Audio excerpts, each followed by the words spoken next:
সংসদ সদস্য আনারের হত্যার ঘটনার মূল হোতা আমানুল্লাহর বাড়ি খুলনার বেলতলা। এই মুহূর্তে সেখানে আছেন সহকর্মী বেল্লাল হোসেন সজল। সরাসরি যাচ্ছি তার কাছে।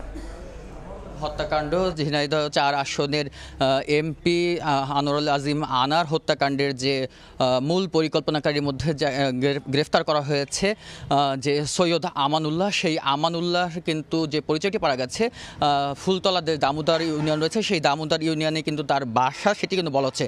আমরা এসেছি এই এলাকায় এবং আসার পর যেটি শনাক্ত হয়েছে এই যে সৈয়দ আমানুল্লাহ এবং এইখানকার যে শিমুল ভূঁইয়া, দুজনে কিন্তু একই ব্যক্তি বলে শনাক্ত করেছে। যে শিমুল ভূঁইয়া মেজো ভাই বকুল ভূঁইয়া, তার সঙ্গে আমরা কথা বলেছি এবং তিনি যেটি বলেছেন যে ছবিটি দেখে নিশ্চিত করেছেন তিনি তার ভাই শিমুল ভূঁইয়া। এবং তিনি যেটি বলছেন, তিনি এলাকাবাসী বা তারা যেটি বলছেন যে পূর্ব বাংলা কমিউনিস্ট পার্টির সঙ্গে তার নামটি যুক্ত করা হয়েছে। দীর্ঘদিন ধরে তিনি কিন্তু পলাতক অবস্থা রয়েছে। বিভিন্ন স্থানীয় বা যে কন্দল, বিভিন্ন খুনের ঘটনাকে কেন্দ্র করেই কিন্তু তিনি প্রায় ২০ বছর যাবৎ কিন্তু বাড়ি ছাড়া, সেটি কিন্তু তিনি বলেছেন। এবং এই যে বাড়িটি আপনারা দেখতে পাচ্ছেন, বাড়িটি কিন্তু এখন তালাবদ্ধ অবস্থা রয়েছে। এটি কিন্তু সেই শিমুল ভূঁইয়ার বাড়ি এবং যেটি বলা হচ্ছে এই হত্যাকাণ্ডের যে মূল পরিকল্পনাকারী সৈয়দ আমানুল্লাহ এবং শিমুল ভূঁইয়া, দুজনে কিন্তু একই ব্যক্তি বলে কিন্তু এখানকে তার ভাই তিনি এই ছবিটি দেখে কিন্তু শনাক্ত করেছে। এবং এই বাড়িতে আসার পর আমরা দেখেছি যে বাড়িটি তালাবদ্ধ রয়েছে এবং গতকাল রাতে কিন্তু এখানে পুলিশ এসেছিল। পুলিশ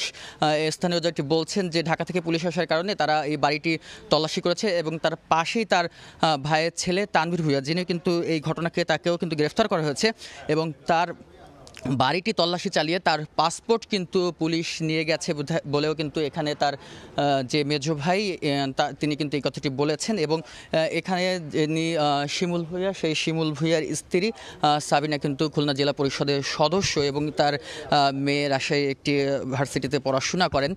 এবং তিনি যেটি বলছেন যে স্থানীয়দের বিভিন্ন কোন্দলের কারণেই কিন্তু বিভিন্ন খুন মারামারির কারণে এই যে শিমুল ভূঁইয়া, তিনি দীর্ঘ ২০ বছর যাবৎ পলাতক অবস্থায় রয়েছেন এবং তাদের সাথে কিন্তু তাদের কোনো দেখা সাক্ষাৎ হয় না। আপনাদের যদি বলি যে বিভিন্ন তথ্য যেটি বলছে যে তিনি একসময় চরমপন্থী সংগঠনের সঙ্গে যুক্ত ছিলেন এবং গণেশ নামের এক ব্যক্তিকে হত্যার দায়ে যশোরে প্রায় ৭ বছর জেল খাটেন এবং এরপরে ইমান আলী নামের এক ব্যক্তিকে হত্যাকাণ্ডের ঘটনায়ও কিন্তু ২০০০ থেকে ২০১৩ সালে যে তিনি যে জেল খাটেন। সব মিলিয়ে যেটি বলা যায় যে এতটুকু তারা নিশ্চিত করেছেন যে এই ঘটনার যে হত্যাকাণ্ডের মূল পরিকল্পনাকারী সৈয়দ আমানুল্লাহ এবং এইখানকার যে শিমুল ভূঁইয়া, দুজনে কিন্তু একই ব্যক্তি বলে কিন্তু স্থানীয়রা এবং তার ভাই নিশ্চিত করেছে। এই ছিল আমার কাছে খুলনা থেকে এই সৈয়দ আমানুল্লাহ এবং শিমুল ভূঁইয়ার সর্বশেষ সংবাদ। সরাসরি যুক্ত ছিলাম খুলনায়।